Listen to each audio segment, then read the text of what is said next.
The African continent has a long-standing problem of inability to feed itself. If you look across our continent, most countries have a large number of people that live in poverty. And I think today, where we continue to experience climate change, various natural disasters, we see more and more people moving towards very difficult circumstances. And when there are pandemics like we recently seen, the situation gets even worse. We saw millions of Africans falling in the poverty trap. This happens while we have all of the resources to actually grow, focus on agriculture, and do better for ourselves. Yet, if you look at how much food as a continent we import each year, we spend over $80 billion importing food products to the African continent. That's the story of hunger, that's the story of Africa when you're looking at it broadly. But I do think that we have to look at saying, how do we change this reality? And when you look at the African continent, though, there are some examples of countries that have done better. My home country, South Africa, is one of those that displayed an important improvement that I think offers lessons for many of the African continent. If you look at South Africa's agricultural productivity today, and you draw back in the early 90s, South Africa has seen enormous progress to an extent that it is an exception from many of the African countries in terms of their agricultural productivity. Take an example of staple grains like maize, which is largely consumed in the African continent. South African yields are comparable with major producers in South America and elsewhere in the world, at around 6 tons per hectare or so, while many of the African countries actually produce less than 2 tons per hectare. Then the question becomes to say, what is it that South Africa is doing reasonably well? Can we extract some lessons from South Africa for much of the African continent? What I have observed is that South Africa is doing 6 different aspects that when you look across the African continent, many people are not emphasizing a lot on those. The first reality is that South Africa is one of the African countries, very few, who actually has the largest area of land that is secure. There are title deeds, people can put money on agriculture, knowing that in years to come, they will still be able to do business here. But when you look across the African continent, many countries are still having this problem of informality in terms of the land rights. And this is a problem because we are not seeing a lot of investment going into the African continent, in part because of this challenge. While in South Africa, that productivity is driven in part by the sense that people can put their money knowing that tomorrow they will still be able to yield some progress out of that investment.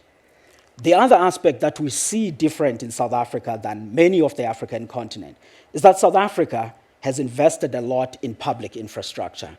Yes, I know many people across the world, they read about South Africa's failing ports, power utility challenges, but there's still a robust infrastructure in South Africa that you don't see in many of the African countries. This infrastructure enables business, private sector, to be able to build factories that they can be able to process food, do a lot linking on these ports, on these harbors, on these dams, and actually create a more functional food system in South Africa. We don't see this in the continent, and I think it has to start by the public sector putting money on the infrastructure before we tell businesses to come to various countries in the African continent. The third aspect that you will see that it is a differentiator in South Africa is that the country embraces science.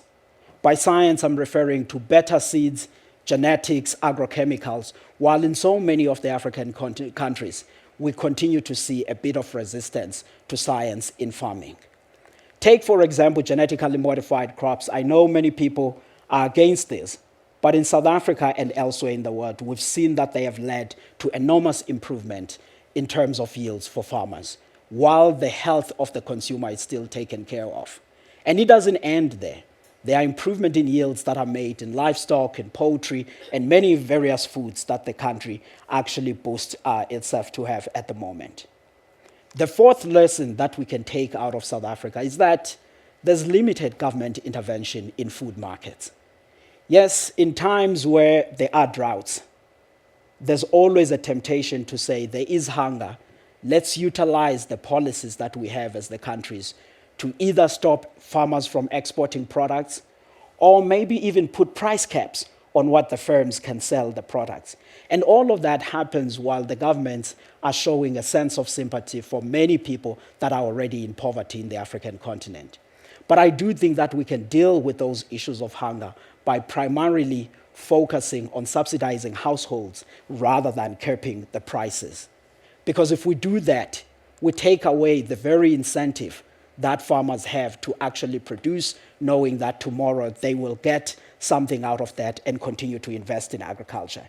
And these policies is practiced in so many of the African countries. And I think in part, it does cause this dilemma of less investments in farming in the African continent, particularly for the commercial farming space.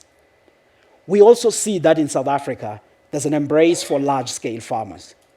Because in the world in general today, I mean, David Pilling puts it best when he says there is this cult of smallholder farming in Africa. For many years, we have been saying smallholder farmers are the future, let's focus on them. And yes, they do have a role. But they alone will not be able to substitute the $80 billion that as a continent we spend importing food year by year.